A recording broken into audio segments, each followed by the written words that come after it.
बेटा बोला था ना, एंट्री भले ही लेट होगी लेकिन सबसे ग्रेट होगी। जिंदगी जीते हैं हम शान से, तभी तो दुश्मन जलते हैं हमारे नाम से।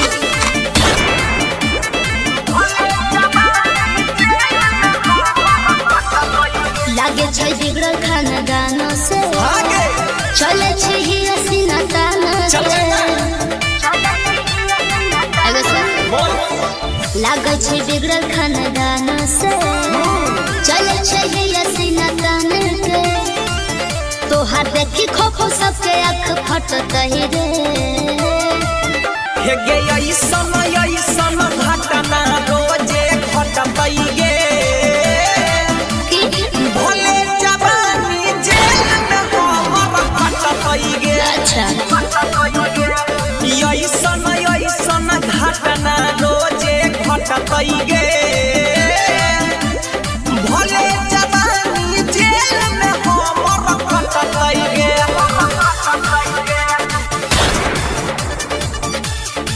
इलाका किसी का हो धमाका डीजे चंदन पुखराम कट्टाया डीजे का होगा।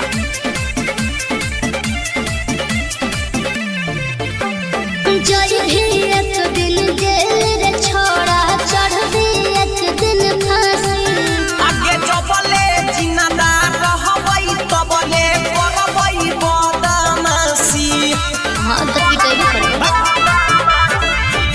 अरे जय भी एक दिन जेल रे छोड़ा, चढ़ भी एक दिन फांसी। जबले जिंदादार रहबै तबले करबै बदमाशी। तू लगैले छी आग कब से मटते रे। ऐसन ऐसन घटना रोजे घटतै गे, अरे अरे भले जवानी जेल में हमर घटतै गे। अरे पगला गेली का?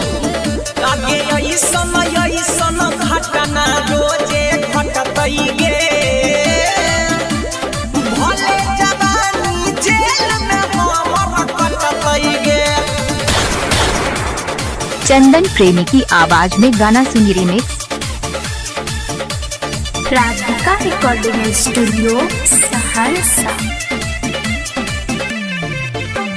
सबरे लोगवा छोड़ा तोहर करे छौ खिलाफी। राइटर धीरज प्रिंसवा के छौरिया के नाम छै सबले काफी। अच्छा